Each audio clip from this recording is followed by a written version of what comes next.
mutambuze nange ngendo mulimo obuwangula ensozi bunono mwetambulira olusinzerera bwembanga bwanga mpalirira abaali bansekerera baswaziza Yesu chobola bambuka nenzina manyire mbuka nenzina chitanya mbukula mbuka nenzina manyire kamazitula mutindo mbuka nenzina manyire mbuka nenzina naone mbuka nenzina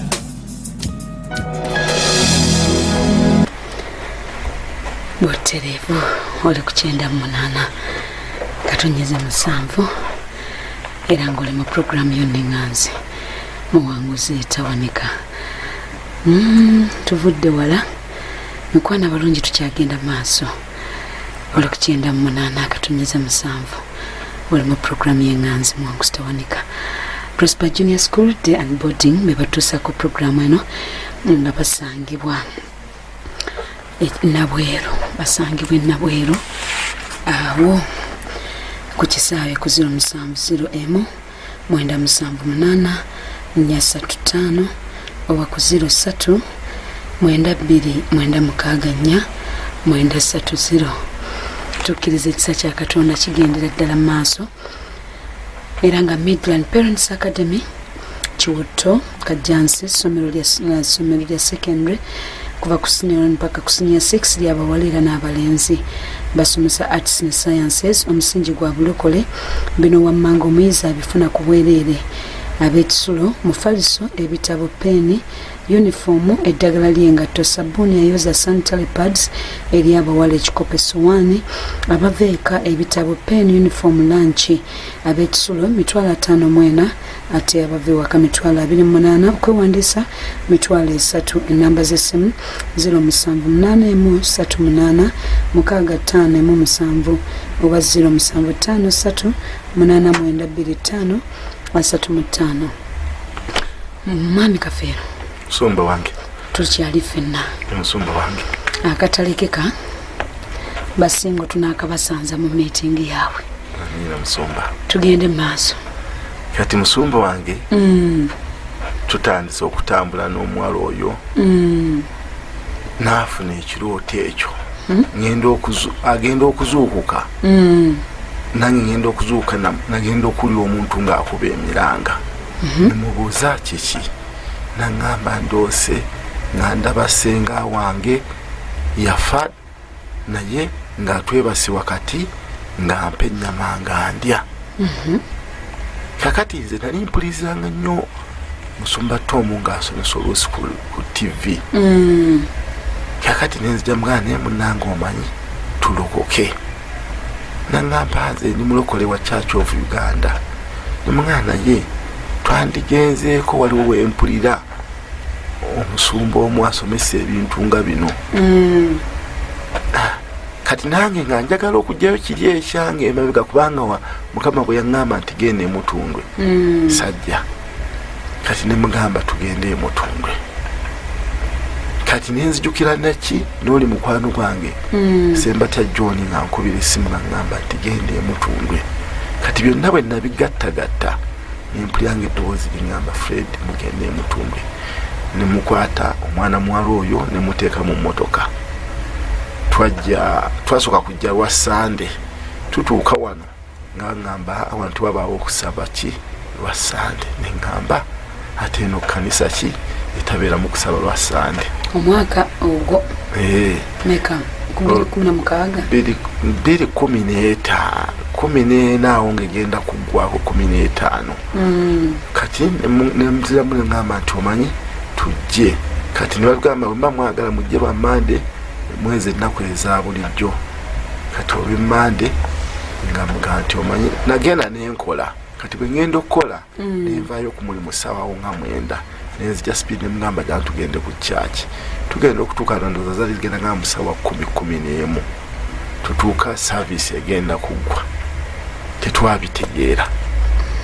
Kati n'olunaku olulala era nenzija nensanga Musumba Kabuye nemugamba njagala kulaba tulina ebizibu byaffe era bwali kawungezi nangamba kakati mujje enkya naye mujje nga bukyali kati olwali lunaku lwakusatu nga omukyalo oyo nga ngamba ate baba wange yampise nti tugende ngende mukuumireko abaana agenda mu kyalo balinayo embaga nemugamba nze ndo kati kankubuulire bw'oba ogendera ku byabaabawo nze ngenze mutumbe lwali ndowooza wa kutaano nasanga saavisi nga mweri nasangako musumba Gladys nga yasomesa saawa zaali ziweranga mwenda awo ngenda okulaba nga wajjako okutendereza Mukama nga kuggwa ngenda okulaba nga musumba Tom ajja ku kituuti bwe namulaba bwe nti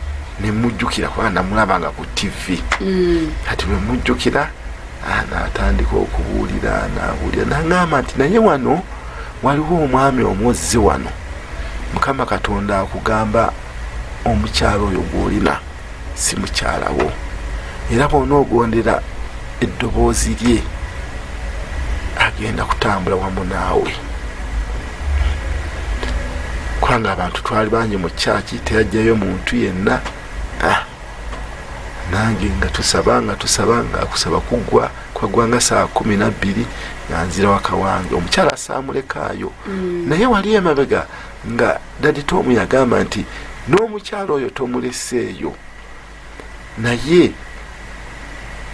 ogenda musangayo nga gyali naye nze mbadde nkuwa amagezi gondere ddoboozi lyani lya Mukama Katonda kati nga nzeeyo nga musangayo kati mukumusangayo nga nkola ki nga nyingira buli omu yalina ebisumuzo nga neggulira ngenda okutuuka mu kisenge nga mwali mu kisenge nga engeri gye twali tuvudde mu kusaba nga ntuyanye nga mugamba akamala okunaabako olwozigenda mu ssaawa ng'emu awo 2 nga ngamba jangu namusanga ali mukulaba TV movie nga mugamba akamala okunaabako siwewulira bulungi kati mbanzira mu kinaabiro kyange bwe nti nsumula kashawa eddoboozi nerinziramu neriŋŋamba Fred omuweereza wange abadde tagamba muntu mulala yenna abadde agamba ggwe naye gondera kye bakugambye kati nga nkyuka bwe nti nga nzigulawo nga ndowooza ani ayogera bwe naggulawo nga ye yali mu kisenge nga mbuuza bonna kye weerabidde mugamba nenziramu nenzigala oluggi lw'ekinaabiro nkola ki nenaaba bwe nanaaba nemmala nemugamba nti naye waliwo ekintu ekitali kituufu naye nga okuzaayo emabegaawo nange bwe twali tuli naye naloota ekirooto nga waliwo omwami aŋŋamba nti omukyalo oyo gw'oli naye si mukyalawo era waliwo omwami we era ogenda kumulaba mu nnaku ezitasukka 2 ekirooto ekyo nakiroota ku Saturday naye nga ku Sunday ku makya problem waliwo washroom yange yali efunyemu problemu ku flushing system kati nenkubira omusajja yali ng'akola amazzi ago naŋŋamba nja kukeera nnyo ku makya nzije nkitereeze kati nali nkyebase omusajja nankubira essimu najja yoli kwe nagambye yaŋŋamba stories zaawa zeeri kati naŋŋamba nzigulirawo nkola amazzi kati mba nzigulawo nsangawo omusajja oli gwe nalabira ddala mu kirooto kyennyini Mukama gwe yandaga nti omukyalo oyo omwami we afaanana bw'ati kati bwe nalaba omusajja oli bamuyita musiraamu nembuuza gwoze n'oyo naŋŋamba nange ono omusanzi wano ng'ayimiridde kumbe ye omusajja oyo yajja anoonyaani mukyalo oyo kati naye ebintu bigoberera era kikusuula ku muntu kakati nenzitwala ono musiraamu kati nali mbayita bombi bayingire musaamu naŋŋamba ono musanzi wano siri naye nze nali ndowooza nti bombi bazze kukola ki mazzi kakati nentwala musiraamu nemulaga flushing system problem gyeyafite kubanga yali ekeepinga nga eyiwa amazzi nemuleka nga agikola nenkomawo nembuuza ono omwami nembuuza kiki naŋŋamba nzize kulaba sister wange nembuuza sister wange tibamuyita Monica Hati nemugamba naye Monica nga tali wano ali wa mukulu wammwe. Nangamba ludda wa nemugamba ye kati gwoyinza otya okumanya wa mutoowo ate n'otamanya wa mukulu wammwe. Kakati memory nekomawo mangu. Ekirooto nekikomawo nga kindagira ddala exactly omusajja oli gwe nalabye n'engoye ziki zayambadde. Naye nga before nga Monica yali tanagenda wa mukulu we namugamba ekirooto namuzuukusa nemugamba nyose ekirooto nga waliwo omusajja zaŋŋamba nti toli mukyala wange era nandaga nti omwami afaanana bwati ne bwati nemudescribingira ddala ng'omusajja bwe yali afaanana ng'alina ekiwalaata bes mutono naŋŋamba naye naawe ebirooto nemugamba nnono ebirooto ebyo nze mpulira abantu basomesa ku birooto ebimu byabyo. Kati awo tuva tujjewa wane Mutundwe. Kati ye awo bwe yagaana nze nenzija wano nenkola appointment okulaba Musumba Kabuye. Bwe nalaba Musumba Kabuye naŋŋamba jjangu enkeera. Kati bwe nzija enkeera saamusangawo yali mulwadde nensangawo omwana wattu oyo sister Aji ali ku reception. Naŋŋamba naye oyagala kulaba Omusumba wali ogenzeeko mu bapya. Nemugamba asigendangako mu bapya. Naŋŋamba wandigenzeeko mu bapya oyinza okwekalanga n'Omusumba kyoyagala omugamba tokyamwetaga kumulaba. Era bwe gwali bwe natuuka nentuuka mu bapya namalayo olunaku lwange lulamba nakeera ne basomesa naye byonna bye baasomesa neneezuula nti bino byonna kubonaabona biki byonna nga byali ku nze. Neŋŋamba Mukama olwaleero era bwe baagamba nti abaagala okuddamu okwatula obulokozi nzijukira oba yali Musumba Vincent oyo naddamu nanjatuza obulokozi yali mubapya ng'asomesa nanjatuza obulokozi nentandika awo bwe naddayo ewaka mukyalo olinga gyali nemugamba omanyi olwo Daddy Tom yali amaze okugamba kiri nti waliwo omwami omu nemugamba nti omanyi sokodde tuddeyo wa sistawo. Kati olwo omusajja oli eyazze yajja nemugamba nti kati omanyi omuntu gw'onoonya omusajja yavaamu n'ambuulira amazima. Kati bw'ambuulira amazima aganzigirayo ku ssimu aganzigirayo ku ssimu nga ndaga ebifaananyi. Saturday eyo Monica gyangamba nti agenda kulaba baaba we kumbe yali agenda mbalala ku miitinga ki boyfriend. Nemugamba kale n'abimbulira byonna naŋŋamba omwala ono abadde aŋŋamba ali mu kusoma nti bw'anaamala okusoma nze ngenda omuwasa. Nemugamba naye si kituufu abadde asoma era nze namutandika okubeera naye nayakamasinya ey'omukaaga twakabeera naye buli omwaka gubadde gwakusatu neddala bwe kiba nga kituufu nga yakupromisinga nti gwe mwami we sikifuddeeko. Olwo nange ekigambo kino ekya Mukama kikunywezezza ekyomuweereza Mukama kyeyamutuma wandibadde olina kyokola nandibadde ŋŋaana kinywereddemu neŋŋamba nti ate kaakati kiki nagatta ekirooto nengatta n'ekigambo kinasanga wano Omusumba Tom kyeyagamba ate n'owulabako nendabako neŋŋamba kati wano sikyalinawo magezi gange gaki ga muntu. Nemugamba omanyi n'atandika okukaaba naŋŋamba nsonyiwa biki nemugamba munnange sisobola kujemera ddonzi lya Mukama Katonda kati nalokose naye tofaayo. Omukyalo ebibuulira n'omubulya n'omwami byemugamba n'omwami era n'ekifaananyi ebifaananyi obibajjirayo n'omwami yajja kati omuwala ŋŋenda ewa sisita we okakase muno nayo bwali ku makya nnyo muno nayo mugamba nti kakati omanyi beeraawo nengena nenona omukyala nemugamba yinga onkedde nnyo naawe mugamba nagendaga ate saagala kuleka nga tewali muntu. Kati naakola ki najja bwajja omuvubuka saamuleka waka mugamba namuleka ku freedom system mugamba nti bw'onoolaba emmotoka yange ng'ekkirira gwe tugoberere ne kabooda. Omuwala lwamuteeka mu mmotoka yali tanaabye nansanga akyebase nagamba kamala okunaaba nga tonnagenda. Kati n'omuvubuka we yatuukira oli ku pikipiki. Kati olwedde ffe twali tumaze okukola okumiitinga n'oli ng'ate otya nzisina buzibu bwonna. Kati omusajja n'akonkona ne mugamba Monica genda wali akonkona. Nangamba nze maze okweyambula, yali amaze okweyambula nga yeesibye ettawulo. Ne mugamba nze mulabye angambye ayagala ggwe. Nangamba yogera naye. Kati omusajja ne mugulya n'ayingira. Ne mugamba Monica nalona bakunaaba sooka ojjona alina byagala okugamba kirabika kasitoma. Bwe yalaba omusajja kubanga ye namukulembeza mu maaso nze nemuvaako emabega mu lukuubo nayagala amukolere sayini amugobe akole ki agende. Kati nange awo wennaviirayoatwakikwasaganyizza dda twayogedde dda nemugamba kubanga bwe twayimirira wali nga mujjayo nagulabawo obucupa bw'amazzi tutuule mu nsonga ezo nga bwe tunywa ku mazzi nensumulula amazzi buli omu akacupa nemuwa.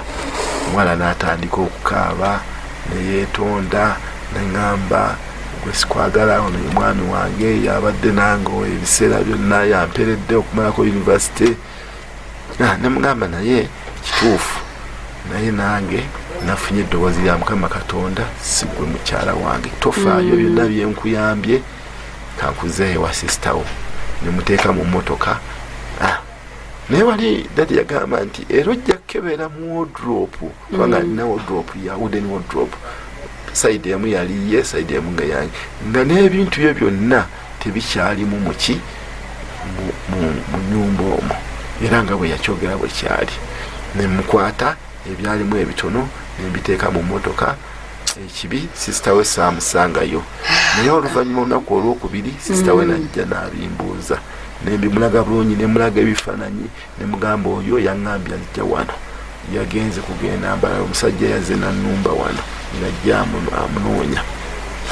Omwaka kati twawukanye naŋŋamba ye Fred omuntu gw'olabiridde n'omuwera nemugamba yes kituufu muweeredde naye ne bwe naamwesibako nga siye mukyala wange era nja kumala biseera kubanga bizze biyimbeerako ebbanga ki ddene. Olwedde n'okunoba yanuba bintu azze abisomba mpolampola. Kaakati awo Mukama nanyweza nenzija wano emutundu nensomesebwa. Omutima gwonamu abasajja mumenyekera ddala n'owuliranga ate mu abakyala mumenyeka mpola engeri gy'onyumyamu kiriranga mu ekitabaluma naye muli owuliranga omutima gusiriira. Kankomewo mu ddakiika ntono nnyo. Butereevu mukwano tukomyewo oli ku 98 katonyeze 7 oli mu programu yonna eŋŋanzi muwanguzi tawanika. Mikwano abalungi Prosper Junior School Day and Boarding bebatuusa ku programu eno. Ennaku zino 2 zibadde zaffe z'abasingo naye ate Mukama atuwadde omukisa ntufunye leero baami. Tuyinza obutamaliriza nga bw'okiwulira naawe mu sensi yo naawe okisensinga nti mwami Kafeero tagenda kutuuka ku climax y'obujulizi bwaffe naye musabye agenda kujja ne mukyala we nnaku z'omwezi nga 2 taata mu basingo abantu bano abakuwuliriza bakulabeko otubuulire ekintu ekyo kubanga tulabye obuzito bwakyo. Waliwo ekyawandiikibwa kiri mu kyamateeka essuula ya 28 olunnyo lwa 30 lugamba nti onooyogerezanga omukazi n'omulala anaasulanga naye. Kikolimo musumba ekyo kikolimo ekyo musumba ndowooza eri abaami okiwulira peyini yakyo. Twakomye wali nga tubuuza abaami wawulira otya omutima gwalinga gutya mu bintu ebyo byonna kubanga ye Sitaani Eva amaliriza akukaabiza maziga. Musumba wange ekintu ekyo ddala kikolimo kubanga ye Sitaani alina engeri gyakonekitingamu okwagala okukeereya. Wenkizuulidde nga maze okujja wano okusomesebwa kubanga oluvannyuma lwe namala okukakasa nti ddala Mukama Katonda wange ayogera nange nentandika okumubuuza naye era nga ne Sitaani ayongera alwana akola connection ze naye mukama obw'ekisa ekyenju ono yatumanya nga tanaba nakututeeka mu nsi ye nga tanaba nakuteeka mu mbuto z'abamama baffe n'abeera wa kisa gyendi okutuusa bantuusizza ku buwanguzi buno bw'onaatubuulira bwe ngenda okubabuulira mu basingo. bw'otuuka mu kifo kino nga tekalekeka kano, bw'otuuka mu kifo kino wakati ng'osabira embeera eyo ey'okulekebwawo, wakati mu ssente ng'ozirina tezibuze, ennyumba weeri, kubanga abaami tubalabye alina emyaka 45 era musumba wange nze gye ndimu, alina emmotoka amaka weegali, naye n'ogamba omusajja ono obutawasa kyo kiki? Gwawasa yagenda, gwayogereza gwe bamutwalako, n'obuuza kino kiki ekiriyo. Mwami Kafeero, mu ddakiika 5 zino zenkuwa, oyinako ekintu kyewazuula kye tunaakomerawo mu basingo oluvannyuma lw'okusomesebwa ekyali kikutambulirako? Ekintu ekiri kibadde ku sayidi eyaffe ey'ekika eya taata ne ku sayidi ya maama. Kubanga bwe nagenda okutunula nga bwe nabagambye mu kutandika kwange nti nze mu sayidi ya taata nazaalibwayo omwana omu ku sayidi ya maama wange, nagenda okudda ku sayidi ya maama wange nze, kubanga ne maama wange nga ngenda okulokoka yapitako okuva mbasisita bange okuva e Denmark ne mu Amerika, najja n'akoma wano Uganda ngamba baŋŋambye nti walokoka, nti naye omanyi ogenda okugwa eddalu gwe wali olabyeko ewammwe yenna awasa. Naŋŋamba nti saakuyita ne Denmark ojje Denmark tukuwasize omuzungu ozaalenga buzaanzi nga gw'oyagala gw'obeera naye oluvannyuma lw'okuyita wano mu kusomesebwa nenkizula neŋŋamba kati nembuuza maama nti watuzaala abaana bameka? Maama yaŋŋamba yatuzaala abaana 12 naye tusigaddewo 7 abalala baafa. Naye mu bana 7 nagenda okuba ettooki okutunula nga buli mwana ne taata we mu maama ndowooza okiraba nti senga tekibadde kisa kya Mukama nakugwa nnyo mu maaso ga Mukama kumukaabirira kyekibadde kinnondoola, kubanga kakati nze nkugamba nti nina abaana 4 naye abaana 4 almost buli mwana ne maama we. Bwe ntunula ku sayidi eya taata nkugambye nti maama wange oli eyankuza gwe nali ndowooza nti maama wange gwe nayonkanga n'ebbere n'oli sisita wange oyo omu, bwe nteekako owange abo 2, bwe nteekako waliwo sisita wange omulala ali Bungereza abo 3, bwe nteekako omulala naye gyali abo 4, waliwo neyabulire Kenya, waliwo n'ono kaakati ali mu maka afumba, ate nga waliwo n'abalala bagamba nti abo si baana bange, naye nga teffe tulaba baali bamufaanana kubanga kitaffe yava mu nsi. So nabo bwe ngenda okutunula nti polygamy family ebadde ejja ennondoola sides zombi okigwe wakati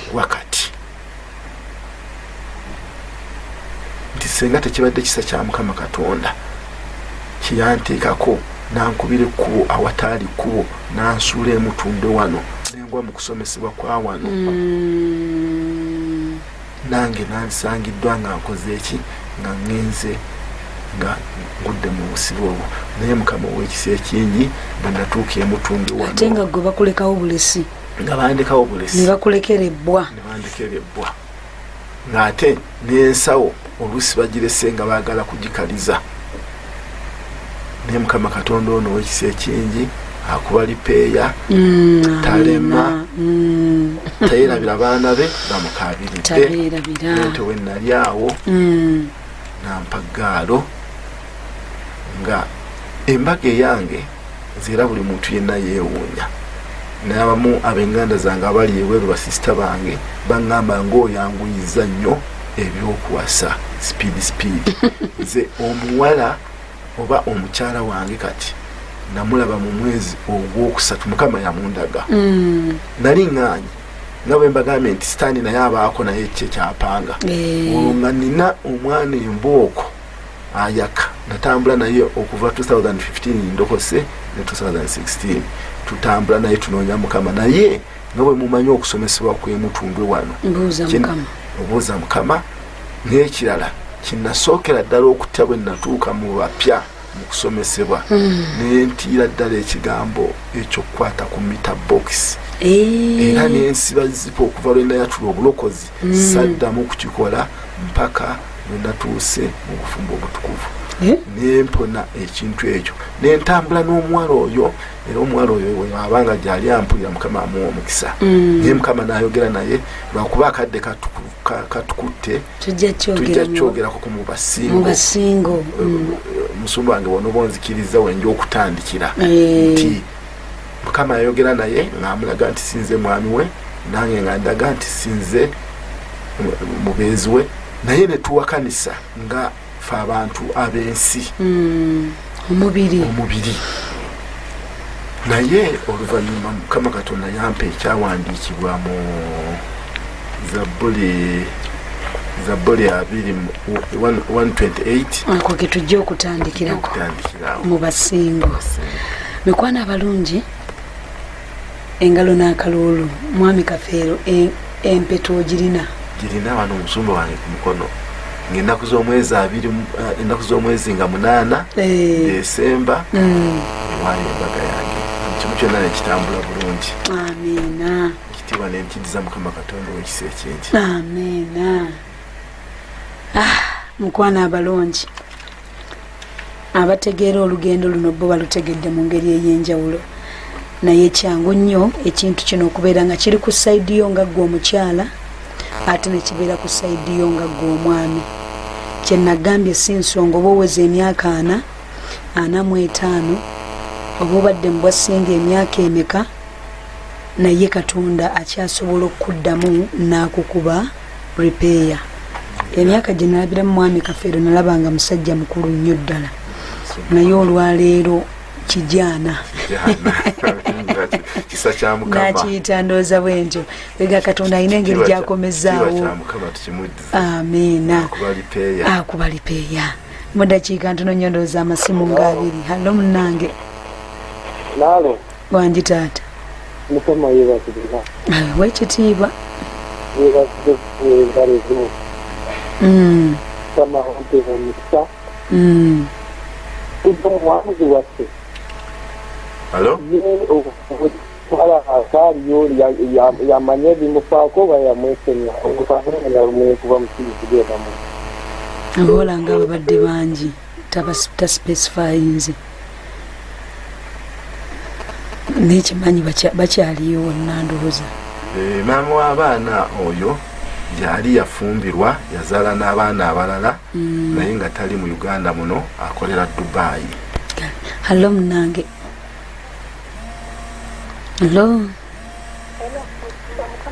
Nsonyongera eddoboozi. Amiina.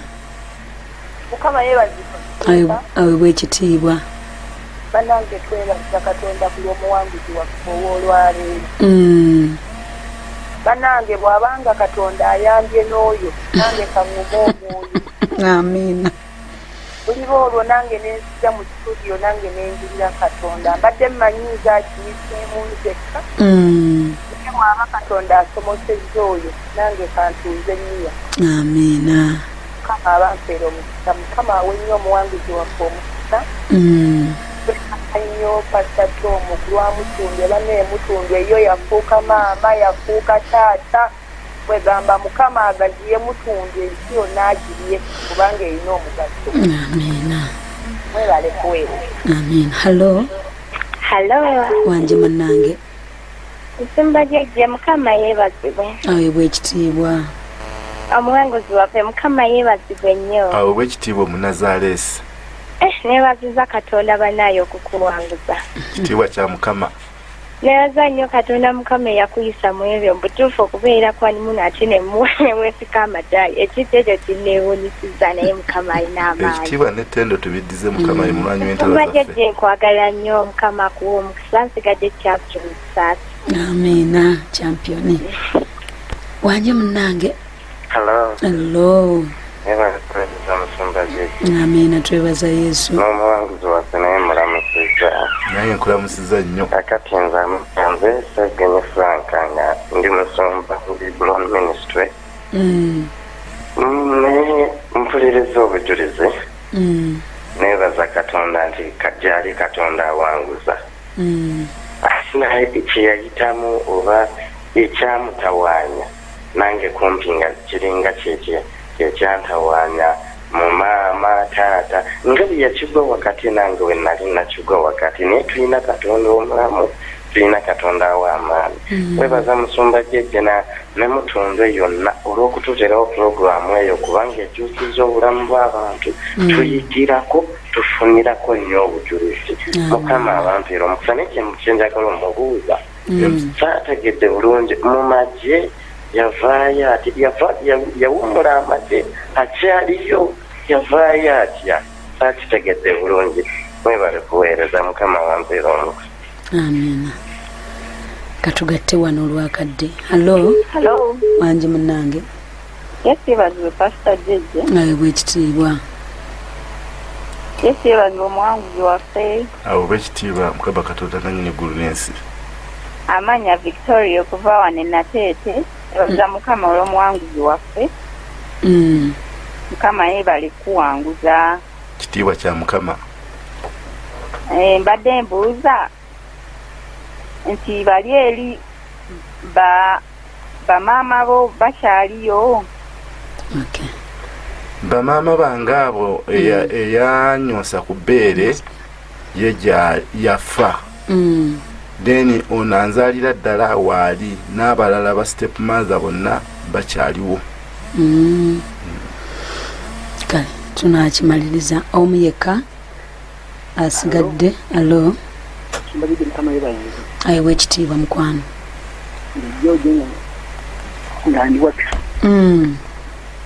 Kibaza omuwanguzi waffe bannaye kitwongedde amaanyi tukakasa nti Katonda akyakola bannaye. Tuddemu amaanyi affe bibalumu tulibaako awo ng'abawanguzi. Amina. Kama bamuwa omukifu omuwanguzi waffe. Kale mikwano gyaffe abalungi mu ddakiika zaffe ezifaanana bwe ziti tugenda mu live service. Tugenda kuba n'olunaku lw'abasingo ennaku z'omwezi nga 2 tugenda kuba nga tweyongeza mwami Kafeero okutubuulira engeri Katonda gye yamusumuluddemu era bingi bijja tuwa omukisa n'abalala nno bangi. Era mu ddakiika zaffe ezifaanana bwe ziti manyi nti ebibuuzo bidde bikyali bingi naye akadde kaffe keeko munzikirize naawe ali eyo ng'obadde obulamu tobutegeera bulungi. Nkusaba ekintu kimu kuwa bulamu bwo Yesu ate bw'omala okulokoka jangu osumululwe mu kifo kino emutundu Christian Fellowship. Teeka emikono gyo mu kifuba mukwano tuddemu ebigambo bino eby'obulokozi. Gamba nti ayi Mukama olunaku olwaleero nzija mu maaso go era nga nkwebaza era ggwe Katonda omulungi azze ng'ayamba abalala nange ogenda kunnyamba nera nteeka obulamu bwange mu mikono gyo era nzikiriza mu mutima gwange nga njatula n'akamwa kange nti ndokose gy'amannya gange mu kitabo eky'okufa ogawandiike mu kitabo eky'obulamu bw'oli bw'oyita abalonde bo mbeera omu ku abo. Nkwebaza Mukama kubanga ondokodde. Amiina. Mwami Kafeero tusabire mu ddakiika emu. Mukama Katonda omulungi ow'ekisa ekingi gw'ajjudde ekisa n'okusaasira ng'oli mulungi ayi Katonda wange ng'oli wa buyinza. Tukwebaza olw'ekisa kyo, tukwebaza olw'omwana w'omweka Yesu Kristo w'owaayo ku lwaffe okutununula. Taata nannyini eggulu n'ensi nzaane ayi Mukama Taata gw'osomosezza kitange tegabadde magezi gange tekubadde kumanya kwange tebadde busobozi bwange naye olw'ekisa kyo n'omukwano gw'omungi.